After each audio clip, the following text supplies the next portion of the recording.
ఈరోజు మీరు చేసే పనులలో మీరు ఏదైనా, ఇదిగో యాకోబు భక్తుడు 4వ అధ్యాయంలో అన్నట్లు భోగేచ్ఛల నిమిత్తమై అడిగి మత్సరపడి గుద్దులాడుకుంటూ పోట్లాడుకుంటూ ఉన్నారని 2-3 వచనాల్లో చెప్పాడు. దాంట్లో ఏమైనా న్యాయాలు ఉన్నాయా? పొర్లు దండాలు పెట్టు, నువ్వు ప్రార్థన వినడు దేవుడు. న్యాయము నీతి ఉంటే నువ్వు పొర్లు దండాలు పెట్టాల్సిన అవసరంలా. జస్ట్ నీ తల వంచితే చాలు, తల లేపి నిలబడతాడు ఆయన. అందుకే ఒక దేవుని సేవకుడిగా చెప్తున్నాను, మనం ఏదైనా చేసేటప్పుడు నీతి న్యాయం ఉండాలి. మొన్న కూడా చెప్పాను సందేశంలో, మనం ఏదైనా చేస్తే ఒకవేళ 10 మంది వచ్చి అక్కడ నిలబడితే వాడి దగ్గర న్యాయం ఉంది, అన్యాయంగా మాట్లాడడం కరెక్ట్ కాదు అని చెప్పాలి మన తరపున. వీని బతుకంతా అసూయే, ఈ బతుకంతా మత్సరమే, ఇందులో న్యాయమే లేదు, ఇదంతా అసూయ వల్ల జరుగుతుంది అని అంటే నువ్వు ప్రార్థన చేయి, బోర్లబడి దొల్లాడు, నో యూజ్, ఏం పని జరగదు. అందుకు చక్కటి నిదర్శనం హృదయానుసారుడైన దావీదు ప్రార్థనే. ఇక నీకు మాట చెప్పంచమంటారా? మళ్ళీ ఇక్కడికి వద్దాం కావాలంటే అవసరం. కీర్తనల గ్రంథం చాలా చక్కటి మాట చూడండి. ఆ మాట కీర్తనల గ్రంథం 66వ కీర్తన. ఇట్స్ వండర్ఫుల్ వర్డ్ అండి ఈ మాట, అద్భుతకరమైన మాట. 66వ కీర్తన 18వ వచనం. 66వ కీర్తన 18వ వచనాన్ని మనం చదువుతున్నాం ప్రియులారా, 485వ పేజీలో. నా హృదయములో నేను పాపము పెట్టుకొని ప్రార్థన చేసిన ఎడల ప్రభువు నా మనవి వినకపోవును. హృదయములో పాపం పెట్టుకొని, కుళ్ళు పెట్టుకొని, సహోదరులారా లోపల కుళ్ళు పెట్టుకొని మీరు ఎంతనే ప్రార్థన చేయండి, నేననట్ల బైబిల్ గ్రంథం చెప్తుంది, నా హృదయములో నేను పాపము లక్ష్యము చేసిన ఎడల ప్రభువు నా మనవి వినడు. హృదయ శుద్ధి ఉండాలి ప్రార్థన చేసేవాడికి, కల్మషం ఉండకూడదు. మరలా చెప్తున్నాడండి దేవుడు, నీతి న్యాయములు అనుసరించుట ఆయనకి ఇష్టం. నువ్వు అనుసరిస్తే నువ్వు అడిగినది తప్పనిసరిగా దేవుని వలన ఏమవుతుంది? పొందుకుంటావు. నువ్వు చేసే దాంట్లో లేదు, అది నీ వ్యక్తిత్వంలో అది లేదు. దావీదు దగ్గరికి నాతాను వచ్చి నువ్వే అన్నాడు, కానీ అలాగ నువ్వే అని అంటే నేను చాలా మందిని అనాలి. నీ వ్యక్తిత్వం మంచిది కదమ్మా మార్చుకో, నీ బుద్ధి మంచిది కాదు మార్చుకో అని నేను చాలా మందిని అనాలి. మారమ్మను ఇంకా పేరు చెప్పాలా? లోపల నీకు మంట పుడుతుంది చూడు, పొయ్యిలో కట్టెల మీద కూర్చున్నట్టున్నావు, అప్పుడే అర్థమైపోయింది కదా నీలో ఉందని. నువ్వేమనుకుంటున్నావు అంటే నన్నే అన్నాడు, మరి నిన్నే అంటే బతుకు మార్చుకోవాయే.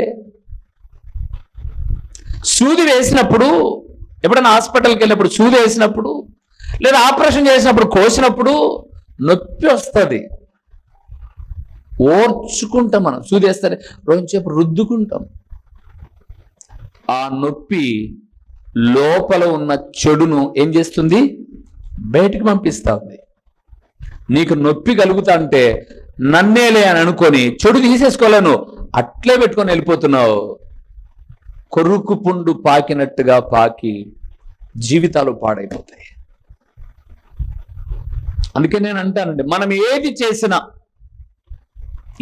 చేసినా కొంచెం ఎవరు చెప్పాల్సిన అవసరంలా మనకు. నేను అందుకే ఎప్పుడు పాస్టర్ గారు చెప్పాల్సిన అవసరంలా.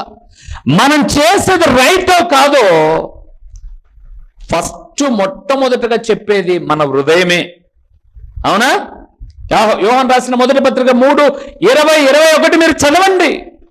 మన హృదయము మన మీద దోషారోపణ చేయని ఎడల ప్రభు ఎదుట మనము నీతిమంతులుగా నిలబడతాం. మనం చేసేది తప్పు అని మొట్టమొదటి చెప్పేది ఎవరు? మన హృదయమే. మన హృదయం చెప్తుంది, వద్దురై ఇది మంచిది కాదని చెప్తుంది. అయినా అదే చేస్తున్నాము అంటే నీతి న్యాయాన్ని విడిచిపెట్టేస్తున్నాం. దేవుని బిడ్డలారా, అడిగినవి ఎందుకు దొరకడం లేదో తెలుసా? చేసే ప్రార్థనలో నీతి న్యాయం ఉండట్లా, నీతి న్యాయం ఉండట్లా. మరలా మీరు చదవండి యాకోబు రాసిన పత్రిక 4వ అధ్యాయం మొదటి 4 వచనాలు చదవండి. మీలో మత్సరం పెట్టుకొని, కుళ్ళు పెట్టుకొని, కుతంత్రాలు పెట్టుకొని, ఎందుకురా మీరు అడిగే దేవుణ్ణి భోగేచ్ఛల నిమిత్తం కాకపోతే అన్నాడు యాకోబయ్య. దేవుని ప్రియబిడ్డలారా, ఆయనకు జనముగా ఉండుట ఇష్టం, నీతి న్యాయములు అనుసరించుట దేవునికి రాసుకోవడం కాదు ఇష్టం, అనుసరించడం. రాసుకోవడం విలేకరులు రాసినట్టు రాసేస్తాం, ఏం చూసుకోం, మారం. నేను చెప్పిన ప్రసంగాన్ని, రాసుకున్న ప్రసంగాన్ని 1కి 10 సార్లు చూసుకుంటాను. నేనేమన్నా వివరించే వివరణలో దీనికి సంబంధించి ఇంకొన్ని వాక్యాన్ని యాడ్ చేయొచ్చా, ఎన్ని మాటలు చూసుకొని దేవుని వాక్యాన్ని ప్రకటించి నేను ఏమేమి సందేశాలు చెప్పానో అవన్నీ మరలా చూసుకుంటా ఉంటాను. దేవా, బోధించడం ఈజీనే, నేనేమైనా న్యాయం కాని పనులు చేస్తున్నానా, నేనేమైనా నీతిమాలిన పనులు చేస్తున్నానా, ఈ అద్దం ఎదుట నేను కూడా ఉన్నాను, సరి చేసుకునే భాగ్యాన్ని అని. అందుకే మనం ప్రార్థన చేస్తే దేవుడు వింటాడు. 3వది ఏం చేయాలో చూద్దామా? ఫిలిప్పీయులకు రాసిన పత్రిక 4వ అధ్యాయము 18వ వచనం. ఏది దేవునికి ఇష్టమో అప్పుడు మన ప్రార్థన విని మనకు దొరుకుతాయన్నాడు కదండి. ఫిలిప్పీయులకు రాసిన పత్రిక 180వ పేజీలో క్రొత్త నిబంధనలో 4వ అధ్యాయము 18వ వచనాన్ని మనం చూద్దాం. నాకు సమస్తమును సమృద్ధిగా కలిగి ఉన్నది, మీరు పంపిన వస్తువులు ఎపఫ్రోదీతు వలన పుచ్చుకుని ఏమీ తక్కువ లేక ఉన్నాను. చూస్తారా, అవి మనోహరమైన సువాసనయు, దేవునికి ప్రీతికరమును అట్ ద సేమ్ టైం ఇష్టమునైన యాగమునై ఉన్నవి. 3వది ప్రియులారా, దేవుడు పని చేయడానికి నీకు ఆరోగ్యం, శరీర అవయవాలు అన్నిటినీ చక్కగా ఉంచి కష్టపడ్డానికి నీకు సామర్థ్యాన్ని ఇచ్చాడు. వింటున్నారా? కష్టపడ్డానికి నీకు సామర్థ్యాన్ని ఇచ్చాడు. వీళ్ళంటే చదువుకుంటున్న బిడ్డలు, వీళ్ళు అటువైపున్న వాళ్ళు ఏదో ఒక పని చేయడానికి మనకు సామర్థ్యం ఇచ్చాడు. 100 మందిలో 60-70 మందో పని లేకోకుండా ఉంటే ఆ 20-30 మందిలో పని కలిగి, సంపాదన కలిగి నీ కుటుంబాన్ని చక్కగా పోషించుకుంటున్నావు. అయితే దేవునికి ఇష్టమేదో తెలుసా? నీ రాబడిలో కొంతైనా దేవుని సేవకివ్వడం. ఎంత ఎంత ఎంత ఎంత కొంత. నేను కొన్ని ఇండ్లకి వెళ్ళి చెప్పానండి, రే బాబు, పేరు ఎందుకులేండి, వాళ్ళకి ఇప్పుడు కూడా మండుతా ఉంటుంది, కిందన పోయి పెట్టినట్టే. దేవుడు మిమ్మల్ని దీవించాడు, పిల్లలకు ఆరోగ్యాన్ని ఇచ్చాడు, చావాల్సిన సమయంలో బతికించాడు. కృతజ్ఞులై దేవుని పనిలో పరిపూర్ణమైన సమర్పణ భావం కలిగి ఉండండి అని బైబిల్ గ్రంథంలో చాలా మంది ఉన్నారు. దాతృత్వము కలిగిన 2 సంఘాలు ఉన్నాయి. ఒకటి మాసిదోనియా, 2వది ఫిలిప్పి పట్టణంలోని సంఘం. వారు నిరుపేదలైనను వారి దాతృత్వము విస్తరించింది. దేవుని బిడలారా, మీరు అనుకుంటున్నారు మేము దేవునికి ఇవ్వకపోతే మాకు మిగులుతుంది, ఇంకొక 1/2 గ్రాము బంగారు కొనొచ్చని. కొన్నది అమ్మడానికి ఎంత టైం కావాలి? జబ్బులు వస్తే అయిపు చేసుకోవడానికి ఎంత కావాలి? నేను అంటాను, ఇన్నేళ్లలో దేవుడు నీ జీవితంలో అనేకమైన మేలు చేసింటే నీ వల్ల దేవునికి ఏమైనా ఉపయోగమైందా? ఏమైనా ఉపయోగమైందా? ఏ ఉపయోగం లేకోకుండా ఉండాలి. చాలా మంది నిరుపయోగంగా. కానీ దేవుని దగ్గరకు వచ్చి దించు ప్రభువా, దించు ప్రభువా, వాకిలు తెరిచి పట్టజాలని విస్తారమైన దీవెనలు దంచు ప్రభువా, వాకిలి తీసి లోపల ఉన్న బంగారు తెచ్చుకోనికి నువ్వేమన్నా పద్మనాభం గుడికాడు ఉండవు గాడిది. పీసిని బతుకు పెట్టుకొని నీ బ్రతుకులో కొంచెము కూడా చలనం లేదు. నువ్వు అనుకుంటున్నావు నేను అడిగినవన్నీ నాకు దొరుకుతున్నాయని. అవన్నీ పోయే టైం కూడా వస్తుంది బేటా, గుర్తుపెట్టుకో. దేవుడు 2 చేతులు ఇచ్చాడు మనకు. ఒకటి ప్రభు ద్వారా తీసుకోవడానికైతే ప్రభు పనికి కొంతైన దాతృత్వం. ఏం చేసాం మనం? ఉన్న బలంగా ఎంతమందిని మనం చూస్తున్నాం. మొన్నటి దినాన బస్సు యాక్సిడెంట్లో భార్య, భర్త, పిల్లలండి, పసిబిడ్డలు, 10 సంవత్సరాలు పాప, 11 సంవత్సరాలు, 12 సంవత్సరాలు కొడుకు, 4 కాలి ముద్దైపోతే వారు పలాని పిల్లల్ని గుర్తుపట్టరు. పలాని వాళ్ళు భార్య, పలాని వ్యక్తి భర్త అని గుర్తుపట్టడానికి ఇంకా 3 రోజులు పడుతుందంట. ఇంకా 48 గంటలు. ఇప్పటికి 2 రోజులైంది. 48 గంటలు పడుతుందంట ఆ కుటుంబ సభ్యుల యొక్క DNA టెస్ట్ చేయడానికి.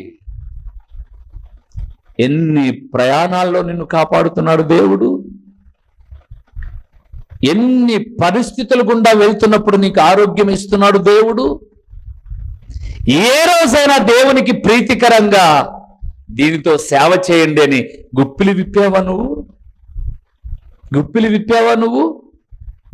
వయసుకు ముందే ఎందుకు వస్తున్నాయిరా జబ్బులు? ఎందుకు వస్తున్నాయి జబ్బులు?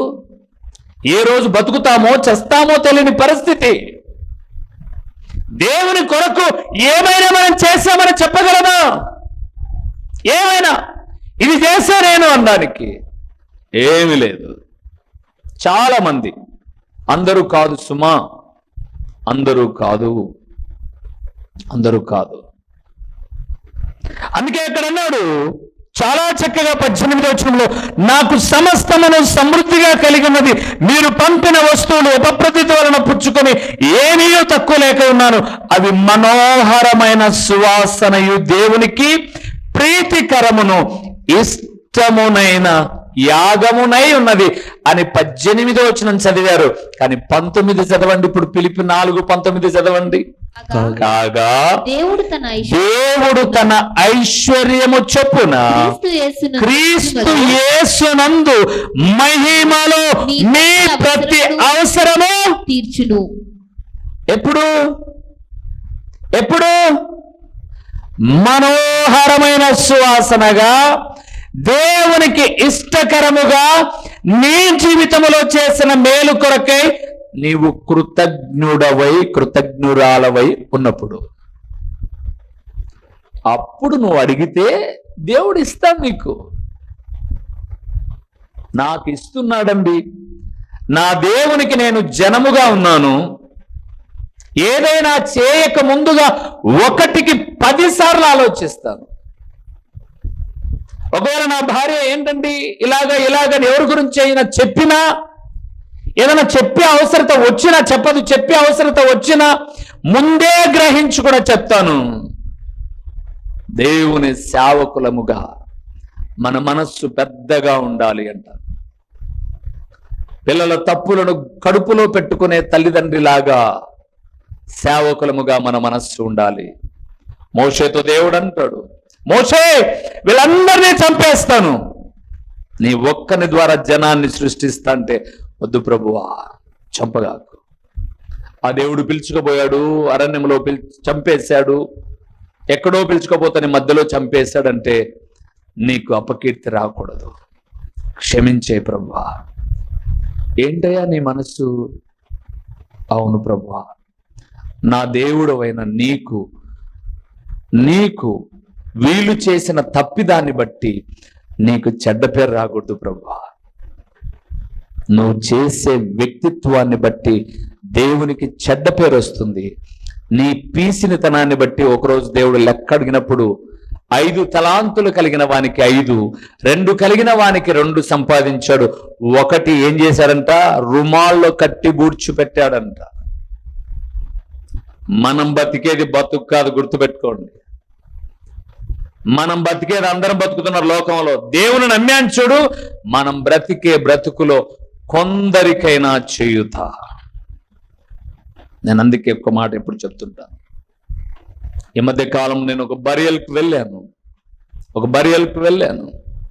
సో గొప్ప సంపన్నమైన స్థితి.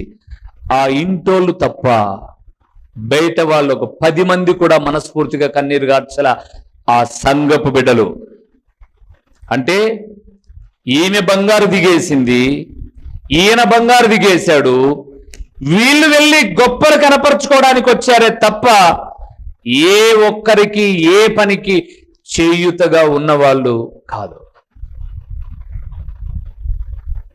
నేను అందుకే అంటాను, మనం ఎప్పుడైనా ఈ భూమి మీద తను చాలించినప్పుడు అంటే చచ్చిపోయినప్పుడు మన మంచితనాన్ని బట్టి ఆ రోజు మన సంఘపు బిడ్డలు కనీసం 10 మంది అన్నం దగ్గర కూర్చుంటే కన్నీళ్లు వచ్చి తినబుద్ధి కావట్లేదు,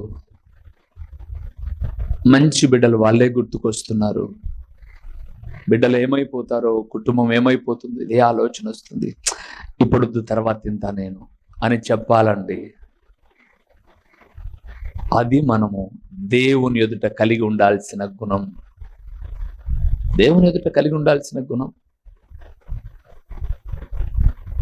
అందుకే జ్ఞాపకం చేస్తున్నాను, నీతి న్యాయములు అనుసరించుట దేవునికి ఇష్టం, రాబడిలో కొంతైనా దేవునికి ఇచ్చుట దేవునికి ఇష్టం.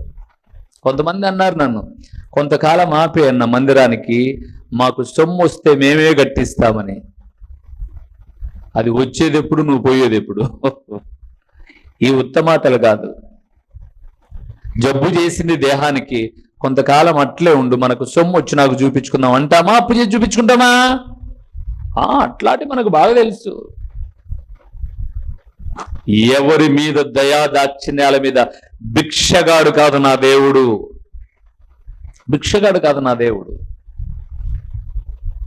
నా దేవుడు ధనవంతుడై ఉండి నిన్ను ధనవంతుని చేయడానికి దరిద్రుడై వచ్చాడు.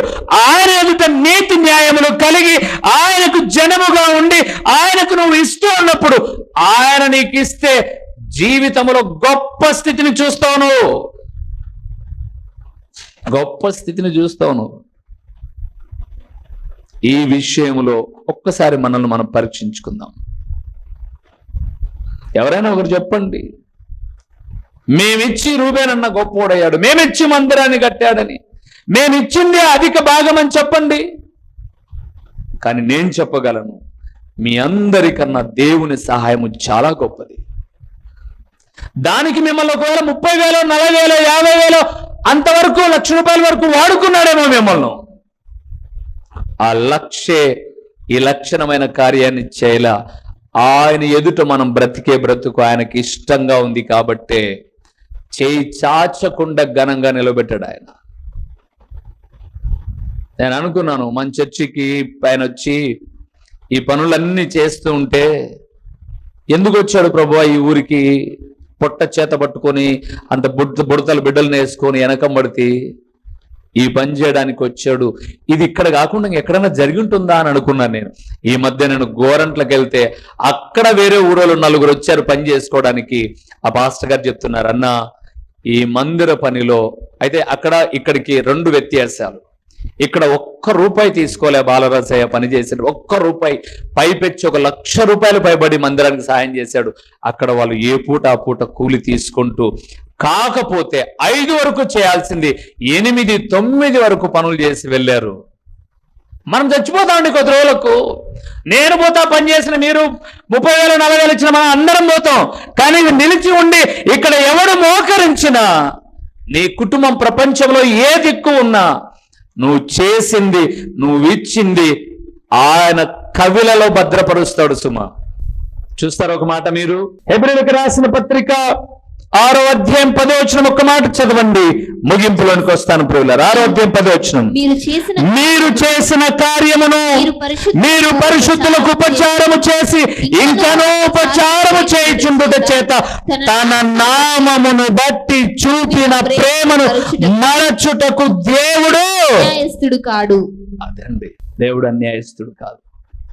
మనం ఎందుకు ఇవ్వాలా, మనకేం అవసరం అని మీరు అనుకుంటారు, కానీ ఇచ్చిన వారిని మరిచిపోడండి ఆయన. కొంతమంది ఎవరినైనా అంటే వాళ్ళలో మత్సరం, ఇప్పుడే చెప్పాను గుర్తుపెట్టుకోండి, ఎవరినైనా అంటే వాళ్ళలో మత్సరం, అసూయ స్టార్ట్ అవుతుంది. ఓ వాళ్ళంట వీళ్ళంట అని. అసూయ కాదు రావాల్సింది, ఆత్మీయతలో చురుకుదనం రావాలా. నిలబడిపోవాలండి జీవితంలో, కొన్ని పనులు నిలబడిపోవాలి. రూబేన్ అనేవాడు ఏ రోజు ఆయన పిలుపు అందుకొని ఆయన దగ్గరికి వెళ్ళిపోయినా, ఈ మందిరం రాకడకు ముందు ఒకవేళ నేలమట్టమైన ఒకప్పుడు రూబేన్ అన్న చర్చి ఉంది చూడు అనే పేరు నిరంతరం ఉండడానికి నా దేవుని ఎదుట విత్తిన విత్తనమే. ఇదంతా చేయకుండా కిందనే మందిరం పెట్టుకొని ఆ రేకులు వేసుకొని ఉన్నీళ్ళు ప్రార్థన చేసుకుందంటే మీరేం వద్దంటారా? ఒక తండ్రికి తన ఇంటి గురించి, తన పిల్లల సౌకర్యాల గురించి ఎంత జాగ్రత్త వహిస్తారో తల్లిదండ్రులైన మీరు, ఒక సేవకుడు అలాగే యోచిస్తాడండి. దానికి బాగా చెప్తున్నాడు, దానికి ఆయనను ఆరాధించే మనమందరం ఏమై ఉండాలో తెలుసా? ఊరు అహరోనులు ఇలాగ చేతులు పైకెత్తి ప్రార్థన చేస్తున్న మోషే చేతులు బరువెక్కగానే కిందన యెహోషువ యుద్ధం చేస్తున్నప్పుడు ఆ చేతులను ఆదుకోవడానికి వచ్చినట్టుగా ఆదుకోవడం అండి విశ్వాసుల జీవితం. పీసింది కాదు జీవితం.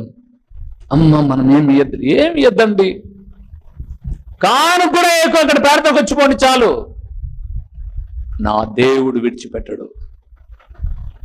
అందుకే ఫిలిప్పి 4:18 ఉంది, మాసిదోనియా ఫిలిప్పి సంఘం తమ దాతృత్వము అంటే వారు అర్పించే అర్పణ దేవునికి ఏమైంది? ఇష్టమైంది దేవునికి. అందుకే దేవునికి మనం ఇచ్చేది ఎలాగుండాలి? మనకి ఏదైతే ఇష్టమో అది ఇవ్వాలి. మనకు డబ్బులు ఇష్టమా? దేవునికి ఇవ్వాలి. మనకు బంగారు ఇష్టమా? దేవునికి ఇవ్వాలి. మనకి ఇష్టమైంది దేవునికి ఇచ్చినప్పుడు ఆయనకి ఇష్టంగా మనం బ్రతుకుతున్నాం కాబట్టి మనకు అవసరమైనవన్నీ కూడా ఆయన ఇస్తూ వస్తాడు. మనం దానికి కట్టేసుకోవాల్సిన పనుల అమ్మ మనం పేదోళంలో యాడిస్తాం. ఎవరంతా పైనుంచి మూటలు దిగి వచ్చిన వాళ్ళు ఉన్నారు? ఎవరు లేరు పురుగులారా. దుబాయ్కి పోయి వచ్చి నా పేరు చెప్పుకొని ఒక సేవకుడు కానుకిప్పించుకున్నాడు, కానీ ఒక్క రూపాయి తెచ్చుకోలా. ఒక్క రూపాయి. ఈ రోజు వరకు దేవుని సేవలో ఏ దేశం నుంచి ఒక్క రూపాయి సహాయం లేదు. కానీ దేవుడు ఎక్కడన్నా విడిచిపెట్టాడా? ఎక్కడ విడిచిపెట్టాలా? అందరూ చూసేవాళ్ళు ఏమనుకుంటారు, వాళ్ళకేం వాళ్ళు తెలుసు కాబట్టి వాళ్ళు సహాయం చేసింటారు అని చెప్పేసి ఆడ స్థలానికి అడ్డమే వాళ్ళు. మరి ఏం చెప్పాలా? అక్కడున్న స్థలానికి టౌన్ లో ఉన్నటువంటి ఒక నాయకుడే అడ్డం. మరి వెళ్ళి చెప్పొచ్చుగా, ప్రభు పాదాలు పట్టుకున్నాం అన్న, జగన్ గారు వచ్చారన్న మీరు వెళ్ళి మాట్లాడండి. పెద్దానికి చెప్తున్నా, ఆయన ఉంచమంటే ఉంచుతా, వద్దంటే తోసేస్తా. దేవునికి ఇచ్చే విషయంలో ఇష్టపడి ఇవ్వాలండి. గొనుక్కుంటా సనుక్కుంటా కాదు అన్నాడు కొరింథీయులకు రాసినటువంటి 2వ పత్రిక 9వ అధ్యాయంలో. ఎప్పుడు సనుక్కోకూడదు. మరలా చెప్తున్నాను ప్రియులారా, ఏ రోజు ఎక్కడైనా మీరు సహాయం చేయండి, ముఖములో చెరుగని చిరునవ్వుతోయండి. దేవుడు బైబిల్ గ్రంథం సెలవిచ్చింది, ఉత్సాహముగా ఇచ్చువారిని దేవుడు ఎంతో దీవించును అని. కనపడేటట్టుగా ఇయ్యద్దు, లేకపోతే 10 మందిలో కనపడాలని ఇయ్యద్దు. నా ప్రభు ఇచ్చాడు, ఇస్తున్నాను అంతే ప్రియులారా. ఇచ్చిన ఏ ఒక్కరిని విడిచిపెట్టాడు. చివరిగా ఒక్క మాట చూసి ముగిద్దామా? యెహెజ్కేలు గ్రంథం 16వ అధ్యాయం 8వ వచనం చదువుతున్నామా? 16:8 లేదా 16:8 నేనే చదువుతానైతే. మరియు నేను నీ యొద్దకు వచ్చి నిన్ను చూడగా ఇష్టము పుట్టించు ప్రాయము నీకు వచ్చి ఉండెను గనుక నీకు అవమానము కలగకుండా నిన్ను పెళ్లి చేసుకుని నీతో నిబంధన చేసుకొనగా నీవు నా దానవైతివి, హే ప్రభు అయిన యెహోవాకు. పెళ్ళిళ్ళు ఎప్పుడు చేస్తారు? 18 నిండిన తర్వాత, 21 వచ్చిన తర్వాత. అమ్మాయిలు అబ్బాయిలు వింటున్నారా? అంతకుముందు మీకు కలిగేది అంతా కేవలం వేడి పొంగు, ట్రాష్ అంటారు దాన్ని. ఆ పొంగు తీరిపోగానే, ఆ పొంగు పొయ్యిపాలు కాగానే జీవితంలో ఇంకేం ఉండదు. అందుకే తల్లిదండ్రులు పాపం చాలా కష్టపడుతున్నారు. యవనస్తుల మీటింగ్కి పిల్లలను పంపించండి అంటే వీధి కుక్కలు తిరిగినట్టు తిరుగుతున్నారు. మధ్యాహ్నం వరకు స్టడీ ఉంటుందిలేండి, పిల్లలు చదువుకుంటున్నారు 10th ఇంటూ. మధ్యాహ్నం నుంచి ఏం పనులు ఉంటాయి? ఏం పనులు ఉండవు. మీ పిల్లలు మీ కంట్రోల్లో లేరు, వాళ్ళ కంట్రోల్లో మీరు ఉన్నారు. నిజంగా ప్రియులారా, నేను ఒక యవనస్తుల మీటింగ్కి వెళ్ళాను. నా జీవితంలో నేను ఎప్పుడు వినని మాటలు ఈ 6-7 వారాల నుంచి యవ్వన బిడ్డలకు చెబుతూ వస్తున్నాను. తల్లిదండ్రులుగా మీరు పంచుకోలేరు అట్లాంటి మాటలు.